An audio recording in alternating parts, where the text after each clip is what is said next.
everybody. Welcome back. This is the Men of Iron podcast. I'm Ryan Zook. I'm here today with Travis Albanicious. You nailed it. Did I get it? That's good. Yeah, man. Rhymes with bubblicious. That's what Bubblicious. Yeah. Albanicious. Easy way to remember it, man. I'm glad you told me that, actually. That's going to help me. Yep. All right. Anyway.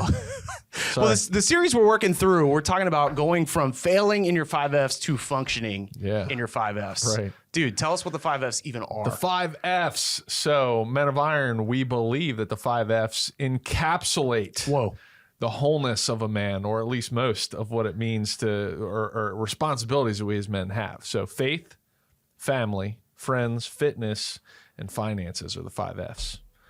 It always feels like a pop quiz, right? You got to make sure you hit every single one. You hit all 5. And then the idea is to pursue accountability, right? Pursue growth and allow it to keep you balanced.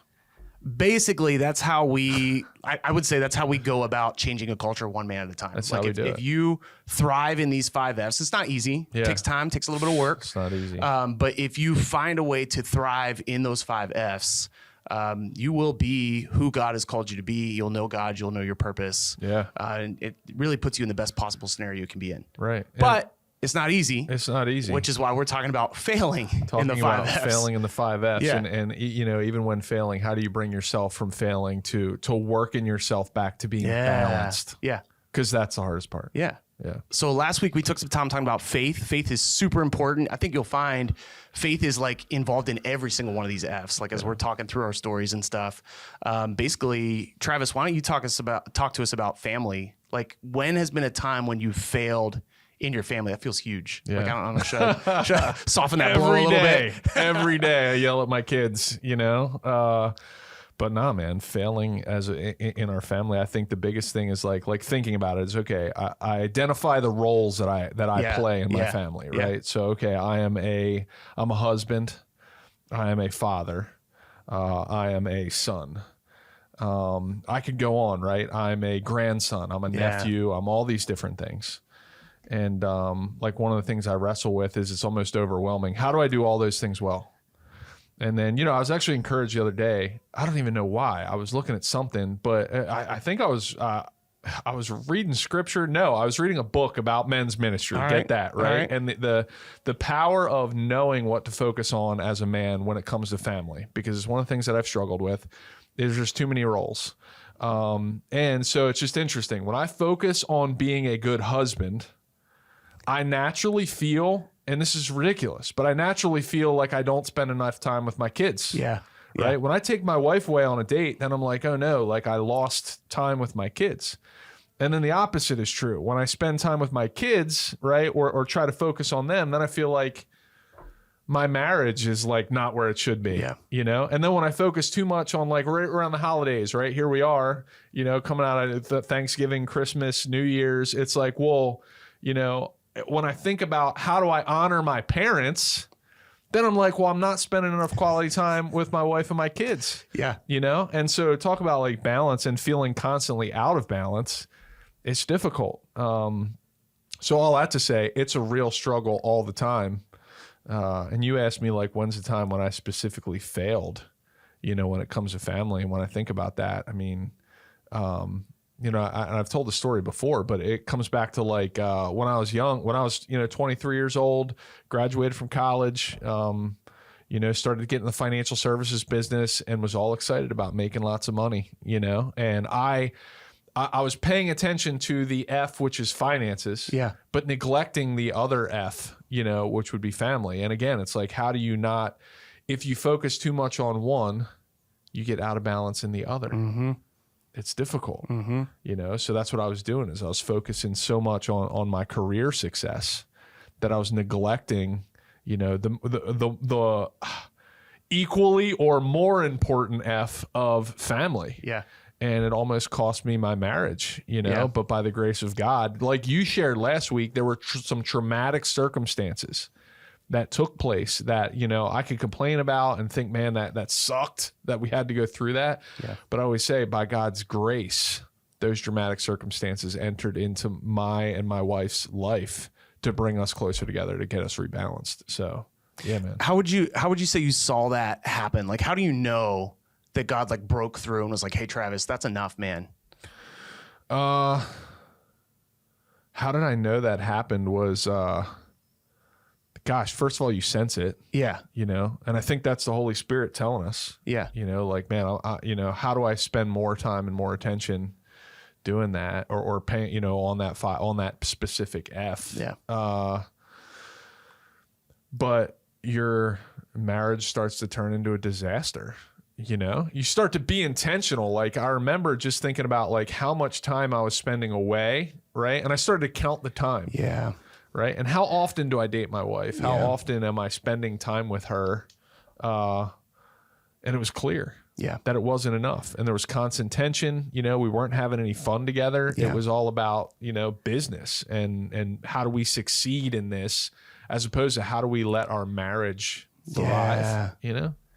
My wife and I have this joke. There was a period of time in our lives where my job was super demanding. It's funny, you look back on these jobs you had and you're like, why was I spending my whole life doing that? Like, I don't even think about that anymore. Yeah.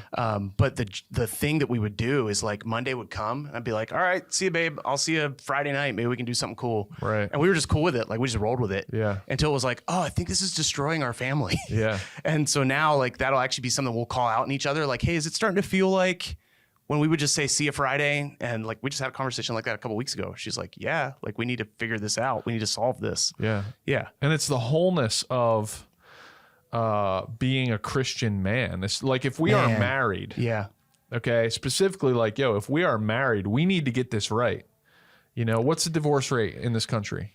Yeah. I mean, nationwide, it's supposedly like 51% or something. Something like so that. it's like, I came from a divorce household. Now among believing people, it's a little bit less. Are you sure? Yeah, I'm sure. Yeah. I was just reading up on this stuff actually. So it's high. Yeah. It's higher than it should be. Right. Well, and the reality is like it leads to the destruction of Christianity. Yeah. You know, now let's be real, right? God's in control of all of that. Yeah. But if we really want to make a difference in the world, like we got to figure out a way how to not just preach about the importance of prioritizing our families, but how do we do it? Yeah. Think about it all the time. We're doing this podcast, Yeah. you know, talking about how do we thrive when it comes to family. You know, you better believe like Satan knows I'm talking about this right now. Yeah. You know, we did a family dedication this past week at church, Yeah. you know, and I look up on, you know, I was actually, we dedicated my son, which is a beautiful thing. But, you know, I look up there, it's a bunch of young guys, our age, younger, all up there with their newborns, you know, trying to like prioritize raising their kids in a Christian household and doing what it takes to raise them to follow Christ. You know, and it's all cute and fluffy to be up there on stage. Like I was thinking about this is all good. This is a beautiful thing, but you better believe that like the enemy and Satan, he's watching that too, you know, and he wants nothing more than for us to get out of balance in this area of our lives and watch it blow up so that he can have a heyday, you know? But one of the things I did was like, here's another thing I wrote down was like, you asked the question of like, how did I know? What were some of the alarm bells? And 1 Corinthians 13, you've probably heard this at weddings, you know, but verses 4-8, we're called to love our families, right? Love our wives the way Christ loved the church, you know, and here God talks about love, or Paul talks about love. And it says this in verse 4, it just said, love is patient. Love is kind. Love's not jealous or boastful or proud. It's not rude. It doesn't demand its own way. It's not irritable. It keeps no record of being wronged. It doesn't rejoice when injustice wins out, but rejoice whenever the truth wins out. It never gives up, never loses faith. It's hopeful, endures through every circumstance. I think some things that started to shake me that are alarm bells is if you find yourself irritable all the time, you know, with your wife or with your kids or even with your parents, like something's wrong.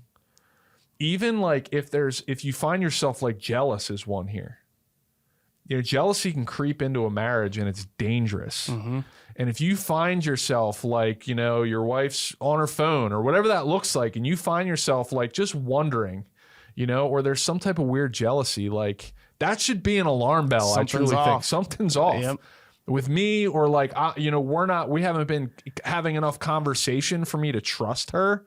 You know, it's like, gosh, that's a tough place to be. That's a good call out. Like when you start to feel those resentment kind of things, that it's a signal that you need some investment in that relationship. And that works for parents. It works for siblings. It works for kids. It works for spouses. Like, so good. It's a real thing. And it drifts so quickly. Like you can go from thriving, like with me and my wife, I feel like there's so many times that like out of nowhere, man. Yeah. And first of all, let's just say marriage is tough, man, you know? And so like there are times where I'm like, this is really tough, you know? But then it's like the flip of a switch and all of a sudden everything's great again, you know? So anyway, yeah, man, that's from a married perspective. Yeah. So what about single guys? Single guys. Yeah, like think back, you know, you're married, I'm married. Yeah. So like let's just talk to some single guys for a second. Like was there a time in your life where you felt like you were failing when you were single in this F? Man, I think so. I guess probably like a big thing.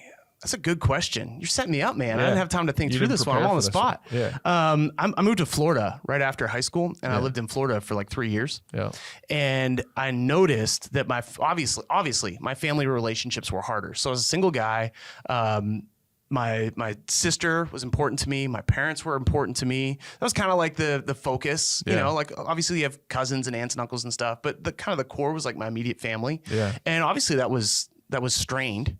And so what I found is you have to go out of your way to continue to invest in those relationships. Like you start to feel weird things, you got to spend time doing them. So I think at that point is when I started calling my parents once a week, and I haven't stopped. So that was, you know, back in 2006. I'm still doing that. Yeah.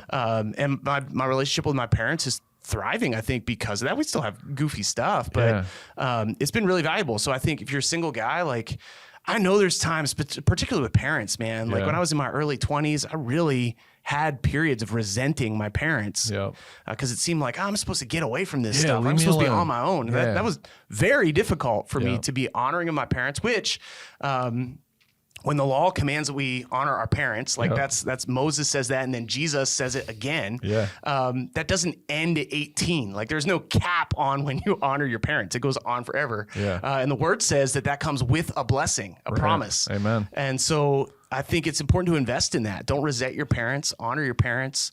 That's different for everybody. Like some people are really proud of their parents, have a good relationship with their parents. Some don't even know their parents. So I get that it's different. That's not unique to our time. Even when Jesus was teaching people to honor their parents, people had strained relationships with their parents.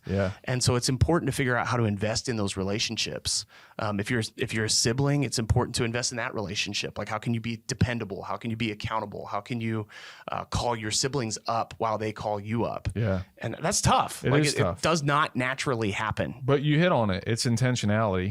You know, but I would also say, you know, like even as a single guy, right? Like, and maybe I'm wrong on this, but nowhere specifically in the Bible does it tell me that I need to love and care for my siblings. Right. And and I'll just like, so, and I would just say that like it's something that I struggle with. You know, is like, gosh, I feel like if you feel a conviction or a stirring to be like, man, I have to build my relationship with my brother and my sister and keep that thing intact. And I think you should. You know, but there's I believe it's a proverb somewhere. Like, let's say you're down in Florida and you don't have family around.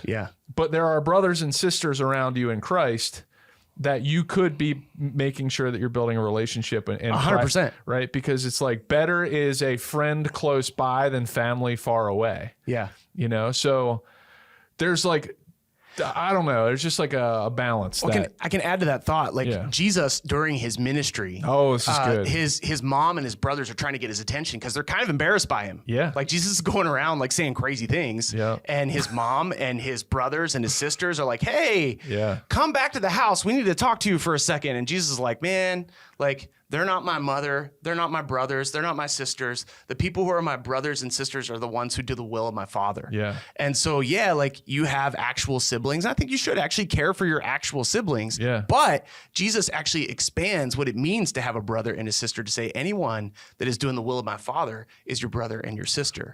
And then the Bible has a lot to say about that we need to like hold each other accountable. We need to resolve our differences. We need to keep short accounts. Like forgiveness is huge in those relationships. And I think forgiveness is huge with people in your church. Like there's just as much conflict in your church as there is in your family. Yeah. So you got to resolve those issues, but you also got to resolve those issues in your family. Like we're called to be people of forgiveness. Right. And that doesn't mean we're foolish. Yeah. But it means we're wise and we're forgiving. We're keeping short accounts and we love people. And it's tough, but live at peace with everyone. Yeah. You know? And so, but I just want to I want to make sure, like for me, because one of the things that I struggle with is like, I won't, like I was saying earlier, I won't prioritize. I'll get out of balance with my wife and my kids as a result of like trying to honor my parents, you know? And I think that, you know, so we're called to love our wives the way Christ loved the church. Yeah. We are called as men to prioritize our relationships with our kids. We're absolutely called